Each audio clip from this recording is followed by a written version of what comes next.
જો તમે શોધી રહ્યા હોવ can a diabetic patient eat roti and rice, how to eat roti in diabetes, low carbs diet for diabetic patient, keto diet for diabetic patient, ડાયાબિટીસમાં રોટલી કેવી રીતે ખાવી, ડાયાબિટીસમાં ભાત કેવી રીતે ખાવા અને ડાયાબિટીસમાં રોટલી ને ભાત ખાવા કે નહીં. જો તમે આ શોધી રહ્યા હોય તો આજનો વિડીયો તમારા માટે અત્યંત ઉપયોગી, માહિતીપ્રદ અને રોચક થવાનો છે. આજના વિડીયોમાં આપણે જોઈશું કે શું ડાયાબિટીસમાં રોટલી ને ભાત આપણે સંપૂર્ણ છોડી દેવા જોઈએ. જો આપણે સંપૂર્ણ રોટલી ભાત છોડી દઈએ તો આપણને ફાયદો થાય કે નુકસાન થાય. બીજું આપણે જોઈશું ડાયાબિટીસ માટે કીટો ડાયટ એટલે શું અને કીટો ડાયટની સાથે ઇન્ટરમિટન્ટ ફાસ્ટિંગ કરવાથી શું લાભ અને શું નુકસાનો થઈ શકે છે. સાથે સાથે આપણે જોઈશું કે સાયન્સ અને રિસર્ચ આ બાબતમાં શું આપણને જણાવે છે. સાથે સાથે આજે હું તમને લંચ કોમ્બો, ડિનર કોમ્બો અને બ્રેકફાસ્ટ કોમ્બો એવા બતાવીશ કે જેમાં તમે રોટલીને ભાત છોડ્યા વગર તમારા ડાયાબિટીસને કાબૂમાં રાખી શકશો. દોસ્તો, એક સામાન્ય ધારણા એવી છે કે ડાયાબિટીસ થયું એટલે આપણે રોટલીને ભાત છોડી દેવાના. દોસ્તો, જો કોઈ માણસ એવું કરે કે રોટલીને ભાત સંપૂર્ણ છોડી દે, સાથે સાથે એવું પણ કહેવાય છે કે આપણે જે પણ જ્યારે પણ ખાઈએ ત્યારે એમાંથી સુગર ડેવલપ થાય, તો કોઈ એવું વિચારે કે હું ખાવું જ નહીં, તો કોઈ આખો દિવસ ખાય નહીં. તો દોસ્તો, આ રીતનું જે ડાયાબિટીસ કંટ્રોલનું મિશન હોય છે કે જે એક સ્ટ્રેટેજી હોય છે, એ સ્ટ્રેટેજી ખરેખર ફાયદાકારક હોય છે કે એનાથી નુકસાન વધારે થાય, એની સંપૂર્ણ માહિતી હું તમને આજના વિડીયોમાં આપવાનો છું. દોસ્તો, ઘણા લોકો એવું કરવાનો ટ્રાય કરતા હોય છે કે રોટલી છોડી દે, ભાત છોડી દે, આખો દિવસ ખાય નહીં, સવારે ખાલી ઉઠ્યા હોય ત્યારે ચા કે કોફી સાથે કંઈક થોડી ફેટ લઈ લે, કોકોનટ ઓઇલ કે ઘી, અને પછી ખાય જ નહીં એટલે આખો દિવસ એમ થાય કે શુગર ના વધ્યું, અને એના પછી રાત્રે થોડું ખાય અને એમાં પણ કાર્બોહાઈડ્રેટ્સ લે નહીં, ફક્ત ચરબી, પ્રોટીન અને વેજીટેબલ્સ લે. તો દોસ્તો, આ ટાઈપનું જે અભિગમ હોય છે એ અભિગમ આપણને લાંબા ગાળે લાભ કરે કે નુકસાન એ આપણે સમજવું જરૂરી છે.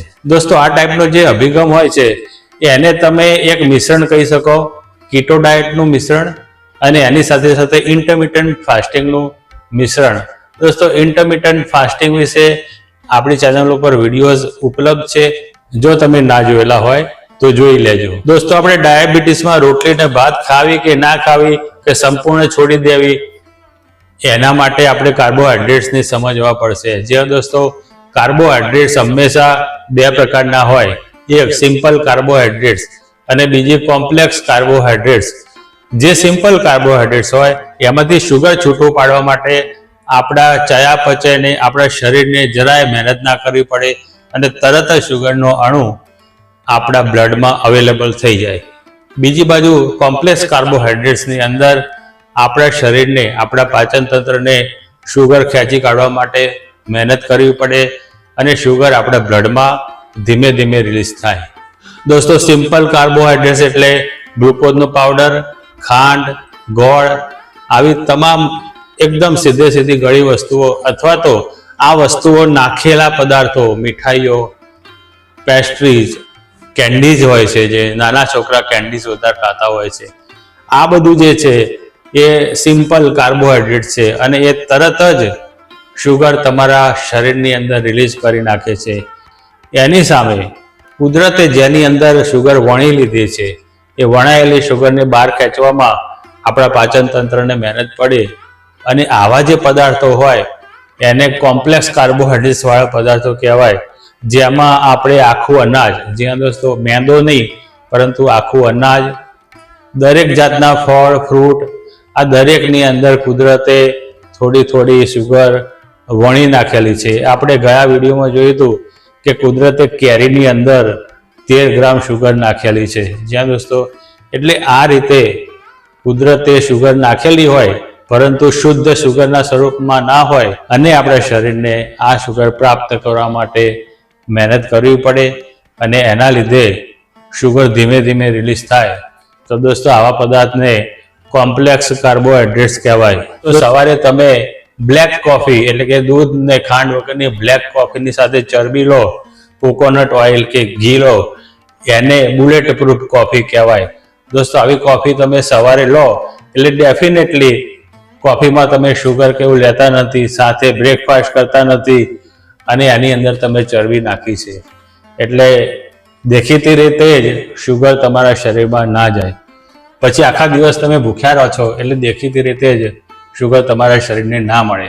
એટલે તમને પ્રાથમિક રીતે એવું લાગે કે મારું ડાયાબિટીસ, મારે શુગર લેવલ ના આવ્યું, અને રાત્રે ખાલી તમે કાર્બોહાઈડ્રેટ્સ વગર ફક્ત પ્રોટીન, ચરબી અને વેજીટેબલ ખાવ છો, એટલે તમને પ્રાથમિક દ્રષ્ટિકોણથી એવું લાગે કે મારું ડાયાબિટીસ કંટ્રોલમાં રહ્યું.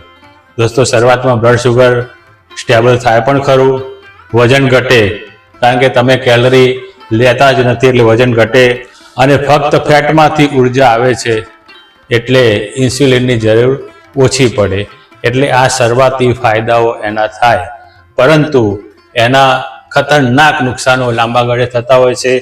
આ નુકસાનો છે બ્રેઇન. જ્યાં દોસ્તો બ્રેઇન એટલે કે આપણું મગજ અને આપણા કોષોને કાર્બોહાઈડ્રેટ્સની ઇન્સ્ટન્ટ જરૂર પડતી હોય છે. જ્યાં દોસ્તો કોષના વિકાસ માટે અને મગજના કોષના પણ વિકાસ માટે ઇન્સ્ટન્ટ એનર્જીની જરૂર પડતી હોય છે, અને આ ઇન્સ્ટન્ટ એનર્જી ફક્ત તમને કાર્બોહાઈડ્રેટ્સ જ આપી શકે. એટલે લાંબા ગાળે તમારી યાદશક્તિ ઓછી થઈ જાય, મગજની અંદર ગાંઠ, મગજનું કેન્સર, એવા રોગો તમને થઈ શકે છે.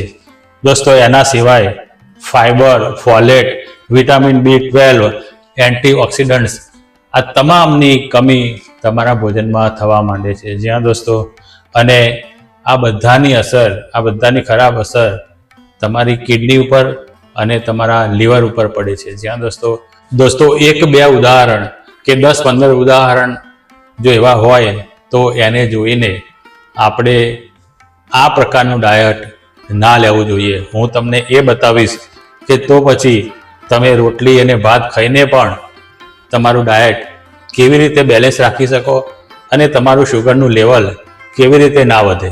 અને સાથે સાથે આપણે જોઈએ કે રિસર્ચ શું જણાવે છે. જ્યાં દોસ્તો અમેરિકામાં 2018માં એમણે જે સ્ટડી કરી છે, એ સ્ટડીમાં જો લો કાર્બ્સ ડાયટ આપણે લઈએ 1 વર્ષ સુધી તો 94% ઇન્સ્યુલિન ઉત્પાદન ઓછું થાય અને 60% લોકોમાં ડાયાબિટીસ રિવર્સ થઈ શકે છે.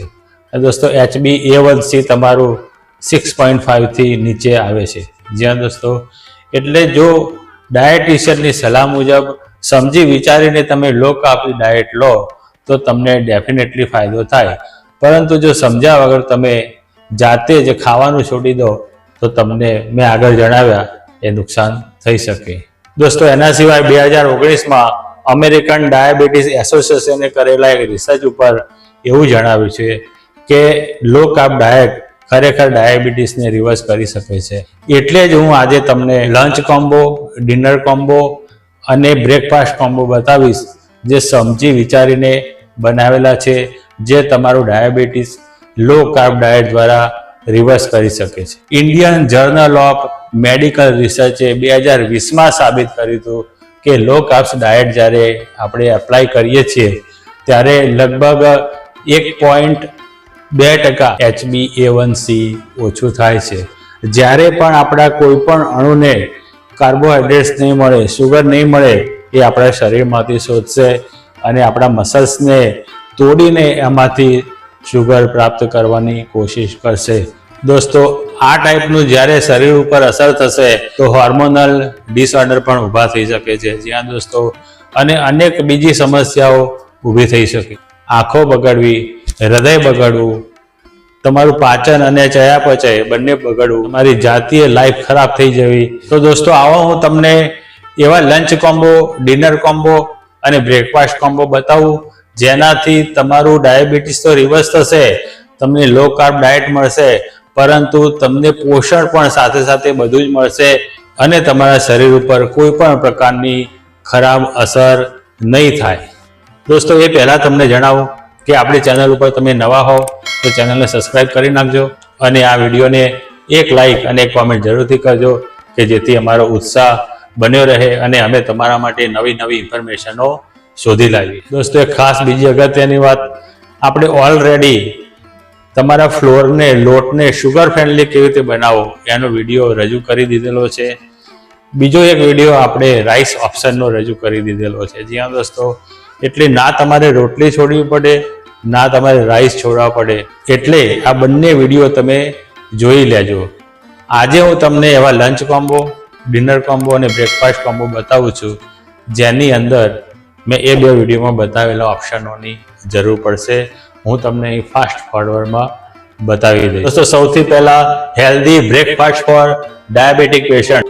હેલ્ધી બ્રેકફાસ્ટ કોમ્બોમાં છે કિનવાની ઉપમા સાથે છાશ અને પીનટ ચટણી. જ્યાં દોસ્તો જો તમે આ કોમ્બિનેશન કરશો તો તમને બેલેન્સ માત્રામાં કાર્બોહાઈડ્રેટ્સ, ફેટ, પ્રોટીન બધું મળશે અને તમને જરા પણ નુકસાન થયા વગર તમારું આખા દિવસનું બ્લડ શુગરનું લેવલ એકદમ મેન્ટેન રીતે ચાલશે. આવો સારો નાસ્તો કરવાથી તમને ક્રેવિંગ નહીં થાય અને જ્યારે પણ તમે લંચ કરવા બેસશો ત્યારે પણ તમે માપનું ખાશો અને એ રીતે પણ તમારું બ્લડ શુગર લેવલ કંટ્રોલમાં આવશે. હેલ્ધી લંચ ફોર ડાયાબિટીક પેશન્ટમાં હું બે કોમ્બો લઈને આવ્યો છું, જ્યાં દોસ્તો બે લંચ કોમ્બો હું તમને બતાવું છું. પહેલો લંચ કોમ્બો છે બાજરીનો રોટલો, તુવેર પાલક દાળ સાથે સાથે કેબેજનું સલાડ, જ્યાં દોસ્તો અને એની સાથે સાથે અડધી વાડકી કોડો. જ્યાં દોસ્તો કોડો એ રાઈસનો ઓપ્શન છે અને રાઈસ તરીકે તમે લઈ શકશો. આની સાથે જ હું તમને બતાવી દઉં કે રાઈસની જગ્યાએ જો આ કોડો તમારે ના લેવો હોય તો એના બીજા ઘણા ઓપ્શન છે. રાજગરો લઈ શકાય, રાગી લઈ શકાય, ફોક્સટેલ લઈ શકાય જેને આપણે કાંગ કહીએ છીએ, સાથે સાથે સામો લઈ શકાય, મોરૈયો લઈ શકાય જેને બ્રાન્ડિયાર્ડ કહેવાય, એની સાથે સાથે brown rice, red rice, black rice, આટલા બધા ઓપ્શન છે. એટલે તમારે ભાત છોડી દેવાની જરાય જરૂર નથી. અને તમે જ્યારે બાજરીનો કે મિલેટ્સની રોટલી બનાવો છો એટલે તમારે રોટલી પણ નહીં છોડી દેવી પડે. દોસ્તો જો ઉનાળામાં તમને બાજરી ગરમ પડતી હોય તો તમે જુવારની રોટલી પણ બનાવી શકો છો. જુવારની રોટલી ઉપરથી જ આપણો બીજો કોમ્બો છે, જ્યાં દોસ્તો બીજો લંચ કોમ્બો છે જુવારની રોટી મિક્સ વેજ કરી બનાવવાની છે, સાથે સાથે સ્પ્રાઉટેડ મગ સલાડ, જ્યાં દોસ્તો અને એની સાથે પણ તમારે કોઈ પણ એક રાઈસ ઓપ્શન મેં હાલ તમને ગણાવ્યા એમાંથી એક લેવાનું છે. આ બધા જ રાઈસ ઓપ્શનનો ડિટેલમાં વિડીયો આપણી જોડે છે, એ તમે ના જોયો હોય તો જોઈ લેજો. આજે હું તમને બે ડિનર કોમ્બો બતાવું છું, જે ડિનર કોમ્બો લો કાર્બ તો છે જ, પરંતુ તમને દરેક જાતનું પોષણ આપશે અને તમને ભૂખમરો નહીં થવા દે અને તમારે આખો દિવસ ભૂખ્યા નહીં રહેવું પડે અને તમારા શરીરને જરાય નુકસાન નહીં થાય.